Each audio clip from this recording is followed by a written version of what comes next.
வணக்கம். இன்னைக்கு நாம சங்க இலக்கியத்தோட ஒரு முக்கியமான படைப்பை பத்தி பார்க்க போறோம். கபிலர் எழுதின குறிஞ்சிப்பாட்டு.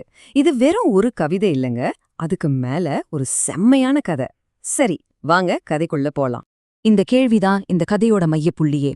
ஒரு மர்மமான வியாதி, ஆனா அதுக்கான மருந்து ரொம்பவே விசித்திரமானது.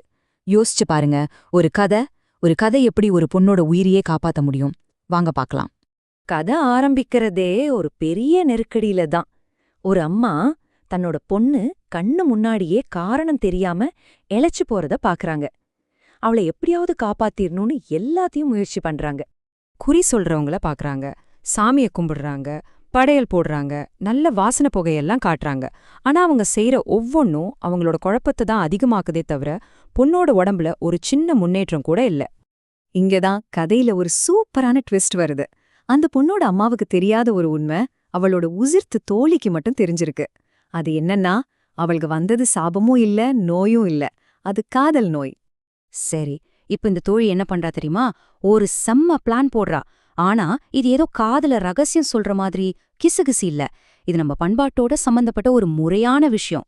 இப்ப நீங்க பாக்குறீங்களே, அறத்தோட நிற்றல், இதுதான் இந்த கவிதையோட ஆன்மாவே. இதுக்கு என்ன அர்த்தம்னா, நேர்மையோட நிக்கிறதுன்னு சொல்லலாம்.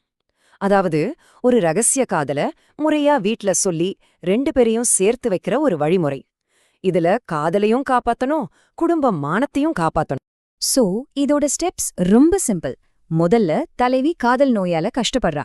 2வது தோழி அந்த ரகசியத்தை மெதுவா வெளியே சொல்றா. 3வது வீட்ல இருக்கிறவங்களுக்கு உண்மை புரிய வருது. 4வது முறையா கல்யாணம் நடக்குது. கடைசியா தர்மமும் ஜெயிக்குது, சந்தோஷமும் கிடைக்குது. பாத்தீங்களா, எவ்ளோ தெளிவான ஒரு வழிமுறை. இப்போ அந்த தோழி தலைவியோட அம்மா கிட்ட இப்படிதான் சொல்றா. தயவு செஞ்சு கோவப்படாதீங்க, அது எப்படி நடந்துச்சு நான் ஒண்ணு விடாம சொல்றேன்னு. இங்கிருந்து தான் குறிஞ்சிப்பாட்டோட இதயமே துடிக்க ஆரம்பிக்குது. வாங்க அந்த கதை என்னன்னு கேட்போம். சரி, இப்ப நம்ம கதைக்குள்ள போலாம். அதாவது தோழி சொல்ற கதைக்குள்ள. தலைவியும் அவ தோழியும் மலை மேல இருக்கிற திணை புணத்துக்கு போறாங்க. எதுக்குன்னா, பறவைங்க வந்து பயிரை சேதப்படுத்தாம பாத்துக்க. அங்க போய் அருவியில குளிச்சு மலைச்சுனையில நீந்தி விளையாடிட்டு ஜாலியா பூ பறிக்கலான்னு முடிவு பண்றாங்க. தலைவன் வர்றதுக்கு முன்னாடி அவங்களோட அந்த நாள் அவ்ளோ அழகா அமைதியா போயிட்டு இருக்கு. அந்த மலை பகுதியோட அழக வர்ணிக்கணும். அதுக்காக கவிஞர் கபிலர் செஞ்ச ஒரு விஷயம் இருக்கே, அது இன்னைக்கு வரைக்கும் யாராலையும் யோசிச்சு கூட பார்க்க முடியாத ஒண்ணு. 99, ஆமா 99, நம்ப முடியுதா உங்களால? கொஞ்சம் யோசிச்சு பாருங்களேன். அவங்க பறிச்ச 99 அழகழகு பூக்களோட பேரையும் வரிசையா சொல்றாரு. இது ஏதோ தாவரவியல் பட்டியல் மாதிரி இல்ல. இது மூலமா அந்த நிலத்தோட செழுமைய நம்ம கண்ணு முன்னாடி கொண்டு வந்து நிறுத்துறாரு. சொல்லப்போனா அந்த நிலத்தோட செழுமை மாதிரிதான் தலைவியோட காதலும் ஆழமானதுன்னு நமக்கு உணர்த்துறாரு. இப்படி அவங்க பூ பறிச்சிட்டு இருக்கும்போதுதான் திடீர்னு ஒருத்தன் வராரு. பாக்குறதுக்கு ரொம்ப கம்பீரமா அழகா இருக்காரு. அவர் ஒரு வேட்டைக்காரர். அவரோட தோற்றத்த கவிதை அவ்ளோ அழகா சொல்லுது. தலையில வாசனையான எண்ணெய், கழுத்துல பூ மாலை, உடம்புல சந்தனம், கையில வில்லம்பு, கூடவே 2 முரட்டுத்தனமான வேட்டை நாய்ங்க. பார்க்கவே ஒரு மலை வீரனுக்கே உண்டான அத்தனை கம்பீரத்தோட இருக்காரு. அப்படி அமைதியா போயிட்டு இருந்த அந்த நாள்ல திடீர்னு ஒரு பயங்கரம் நடக்குது. இங்கிருந்து கதை அப்படியே வேகம் எடுக்குது.